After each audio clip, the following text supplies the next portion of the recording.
Hello friends, आज हम real analysis की एक ऐसी ट्रिक के बारे में चर्चा करेंगे जो आपके सीरीज के जो क्वेश्चंस हैं उनको बड़े ही आसानी से सरल करने में मदद करेगी। और आपके जो सीरीज का एक क्वेश्चन आता है वो इन्हीं में से आएगा। तो आप इस ट्रिक को अंत तक जरूर देखिए, आपको ये ट्रिक बहुत ही अच्छी लगेगी। तो चलिए इस ट्रिक के बारे में हम पढ़ते हैं। तो इस ट्रिक में आपके सबसे पहले तो आपको ये जानना जरूरी है कि जो अनडिटर्मिनेट फॉर्म होती है, अनिर्धारित रूप होता है, वो कितने प्रकार का होता है। क्योंकि आपको अगर अनिर्धारित रूप का पता है तो फिर आप इस ट्रिक को बड़े ही आसानी से अप्लाई कर पाएंगे। तो अनिर्धारित रूप आपके दोस्तों 7 प्रकार के होते हैं। 0/0, अनंत गुणा अनंत, अनंत माइनस अनंत, 0 गुणा अनंत, 1 की पावर अनंत, अनंत की पावर 0 और 0 की पावर 0।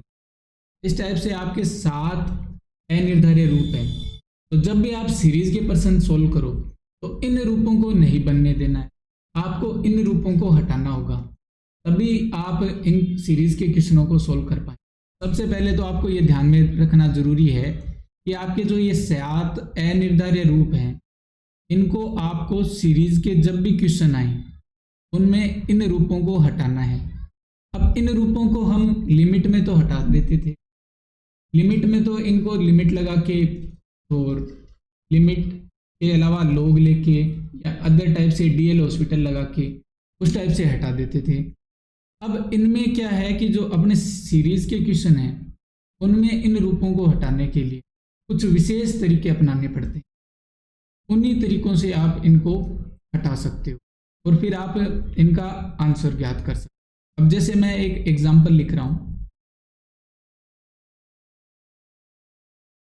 √n+1 minus √n। ये आपको एक श्रेणी दे रखी है जिसमें n का मान आपके दे रखा है 1 से अनंत तक। अब इसमें अगर आप मान रख के देखोगे n का मान अनंत, तो देखो अनंत यहाँ भी बनेगा और यहाँ भी बनेगा, दोनों जगह अनंत बनेगा। अनंत माइनस अनंत रूप बन रहा है। तो इसकी आपको अभिसरण की जांच करने के लिए इस un को जो श्रेणी के अंदर दे रखा है n के रूप में पद दे रखा है, ये un होता है, इसको आपको अनिर्धारित रूप से हटाना होगा। अब अनिर्धारित रूप से हटाएंगे कैसे, इसकी प्रोसेस भी हम जान लेते हैं। तो आपको un का जो मान है वो दे रखा है √n+1 माइनस √n, ये दे रखा है। अब इसमें आपको इसके संयुग्मी का अर्थ है, अगर ये माइनस का दे रखा है ना, आपको इसके प्लस वाला, इसमें जो बीच में निशान माइनस का दे रखा है की बजाय इसके प्लस वाले मान से ऊपर अंश में और नीचे हर में दोनों जगह गुणा करना होगा। ऊपर √n+1 प्लस √n गुणा होगा और नीचे आएगा √n+1 प्लस √n। ऊपर एक सूत्र बन रहा है a minus B A plus B. a minus B A plus B का क्या सूत्र होता है, a² माइनस b²। इससे आपके मान आ जाएगा √n+1 का स्क्वायर माइनस √n का स्क्वायर बट्टा √n+1 प्लस √n। अब n+1 का स्क्वायर होता है n+1, √n+1 का स्क्वायर यानी अंडरूट हट जाएगा, माइनस √n का स्क्वायर करोगे तो n आएगा, बट्टे में आपके है √n+1 प्लस √। अब n से n कट गया, ऊपर 1 रह गया, नीचे आ गया आपके √n+1 प्लस √n। अब मैं आपको बताने जा रहा हूं वो ट्रिक जिसके द्वारा आप इन क्वेश्चनों को आसानी से कर सकते। अब ये ट्रिक क्या है इसको आप समझो। तो इसमें आपको बट्टे में देखो √n+1 प्लस √n दे रखा है। इसमें n की मैक्सिमम पावर बट्टे में कितनी आ रही है वो आप देखो। इसमें n की जो पावर आ रही है वो अंडरूट के अंदर आ रही है। इसका अर्थ है n की जो बट्टे में मैक्सिमम अधिकतम पावर आ रही है वो आ रही है 1/2 आ रही है। अब आपको एक श्रेणी याद होगा, अगर आपने कन्वर्जेंट की जैसे सीरीज वगैरह पढ़ी हैं तो एक श्रेणी आती है हाइपर हार्मोनिक श्रेणी, जिसे हम लिखते हैं समेशन 1/n⁻p। ये श्रेणी होती है हाइपर हार्मोनिक श्रेणी। अब इसमें n का मान 1 से अनंत तक होता है। इसमें n का मान 1 रखेंगे, 2 रखेंगे, 3 रखेंगे और 4 रखेंगे। इस टाइप से ये श्रेणी चलती है। इस श्रेणी की एक कन्वर्जेंट की कंडीशन होती है। वो कंडीशन क्या होती है, अगर p का मान ये जो p पावर में दे रखा है n के, इस p का मान अगर 1 से बड़ा आ जाता है तब तो ये सीरीज होगी आपके कन्वर्जेंट अभिसारी। और अगर इस p का मान 1 से छोटा या बराबर रह जाता है तब वो हो जाएगी डाइवर्जेंट अपसारी। इस टाइप से आपको इस श्रेणी के बारे में ध्यान रखना होगा, क्योंकि इसी श्रेणी से आपके सारे सवाल हो जाएंगे। इस टाइप के जितने भी सवाल हैं वो सारे हो जाएंगे। तो अब इसमें देखो, आपके जो p का मान आ रहा है बट्टे में वो आ रहा है 1/2। अब ये 1/2 जो मान आ रहा है ये 1 से छोटा है या बड़ा है? निश्चित ही ये 1/2 1 से छोटा है। अब 1/2 1 से जो छोटा है, इसके कारण ये सीरीज आपके जो ऊपर दे रखी है un बराबर √n+1 - √n, ये आपके क्या हो जाएगी, अपसारी हो जाएगी। तो इस प्रकार दोस्तों आप इस ट्रिक को अप्लाई कर सकते हो।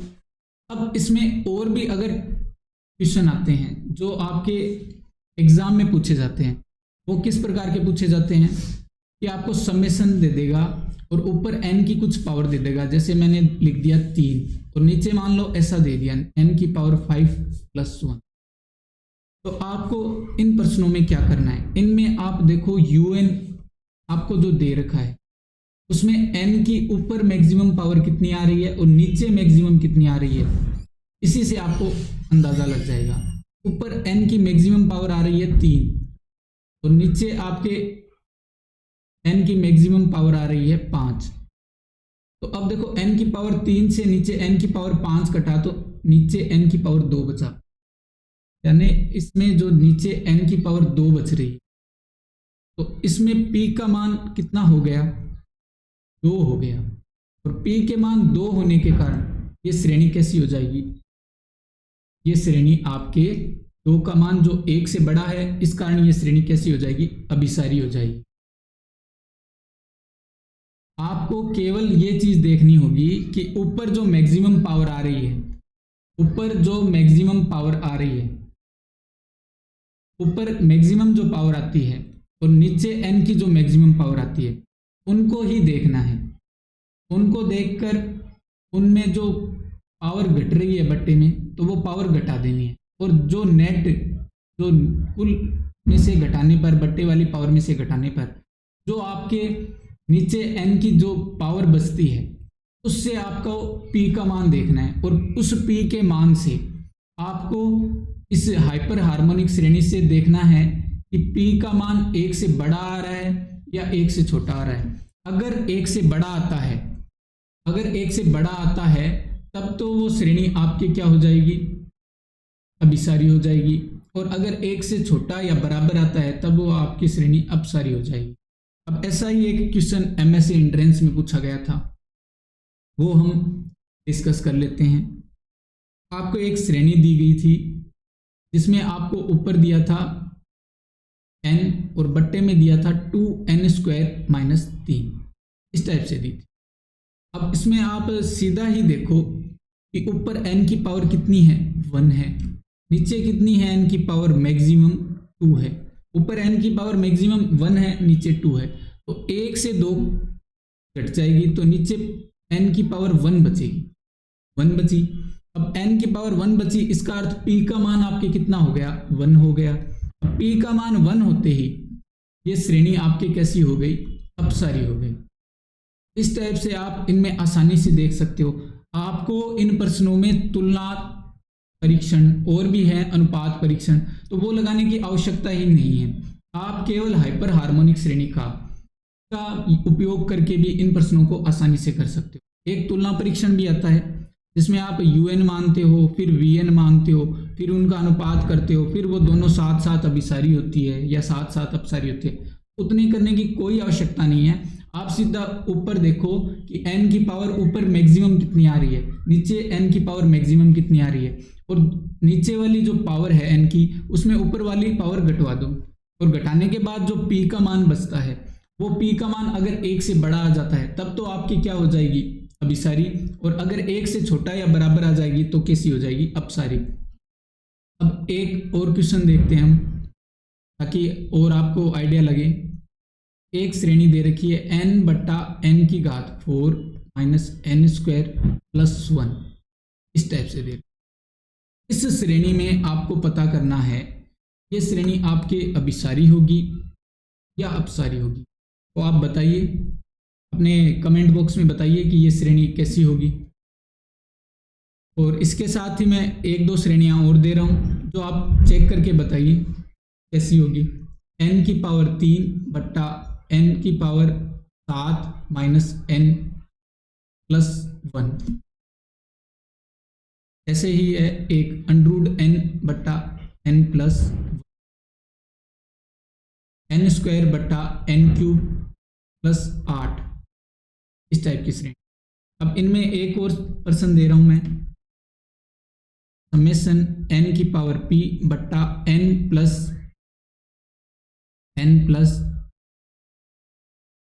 a की पावर p प्लस अल्फा। अब ये जो मैंने क्वेश्चन लिखा है ये क्वेश्चन आपके BHU बनारस हिंदू यूनिवर्सिटी के MSc एंट्रेंस में आया हुआ है। अब इस टाइप के नए क्वेश्चन RPSC आपके सेकंड ग्रेड के एग्जाम में और फर्स्ट ग्रेड के एग्जाम में बना सकता है। इनकी आप प्रैक्टिस कीजिए जो मैंने आपको क्वेश्चन लिख के दिए हैं। होपफुली आपको ये ट्रिक अच्छी लगी होगी। इनके द्वारा आप इस टाइप के जितने भी प्रश्न हैं उनको आसानी से कर सकते हो। हाइपर हार्मोनिक श्रेणी का ये एक एक्सटेंशन हो गया। इस श्रेणी परीक्षण में आप इन प्रश्नों को आसानी से कर सकते हो और आपका एग्जाम में टाइम बचेगा। आप इनका आंसर 10 सेकेंड में निकाल सकते हो।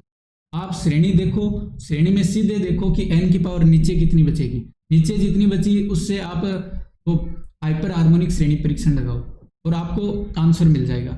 अगर आपको ये ट्रिक अच्छी लगी हो तो आप इस वीडियो को लाइक कीजिए, शेयर कीजिए और इस चैनल को सब्सक्राइब कीजिए। ऐसे ही हम और ट्रिकें लाते रहेंगे ताकि आपको एग्ज़ाम के टाइम, तो एग्ज़ाम में आपके जो टाइम की दिक्कत रहती है, टाइम का जो 2.5 घंटे का समय है वो आपको ऐसा लगता है कि 2.5 घंटे का समय बहुत ही कम है, पर वास्तव में ऐसा नहीं है। अगर आप सही तरीके से इन क्वेश्चनों को, इन ट्रिकों को अप्लाई करते हो तो आपको एग्ज़ाम में जो 2.5 घंटे का सेकंड ग्रेड के लिए टाइम है और 3 घंटे के लिए जो फर्स्ट ग्रेड का टाइम है वो आपको ज़्यादा ही लगेगा। अगर आप इन ट्रिकों को, और भी काफ़ी सारी ट्रिकें हैं जिनको मैं आपके साथ शेयर करने के लिए एक बुक के माध्यम से ला रहा हूँ, जो बुक आपको जल्दी मार्केट में अवेलेबल हो जाएगी। तो आप इस बुक को परचेज कीजिए, जिसमें मैं ग्रेजुएशन की जितनी भी ट्रिक्स हैं उनको डिस्कस करूँगा। साथ ही आपको में 2000 plus objective question with solution मिलेंगे, और वो जो क्वेश्चन होंगे वो आपको जो एग्ज़ाम का जो पैटर्न है के अकॉर्डिंग मिलेंगे, और उनमें आपको अदर जितनी भी यूनिवर्सिटी हैं, अदर जो राजस्थान के अलावा भी बाहर की, उनके जो MSc एंट्रेंस में क्वेश्चन आए हुए हैं उनको भी उनमें ऐड किया गया है। तो आप उस बुक को ज़रूर एग्ज़ाम के टाइम आपको चाहिएगी, क्योंकि BSc के जो प्रिपरेशन है के लिए आपके पास कोई विशेष इस टाइप की गाइड मार्केट में है ही नहीं जो आप प्रैक्टिस के लिए आजमा सको। तो उसमें आपको थ्योरी के साथ ट्रिक्स भी मिलेंगी, साथ में और भी काफ़ी सारी उसमें चीज़ें हैं। शॉर्ट ट्रिक्स के अलावा जैसे उसमें हर टॉपिक को समझाने के लिए बढ़िया उदाहरण दिए गए हैं, बढ़िया कॉन्सेप्ट के लिए उसमें हर चीज़ का बताया गया है कि किस टाइप से आप कौन सी प्रोसेस लगा सकते हो। तो आप उस बुक को ज़रूर परचेज कीजिए। अगर आपको ये वीडियो अच्छा लगा है और आपको और ऐसी ट्रिक चाहिए तो आप इस कमेंट बॉक्स में लिखिए। और हाँ, इन जो 6 क्वेश्चंस हैं इनके आंसर भी आप कमेंट बॉक्स में लिखिए। धन्यवाद।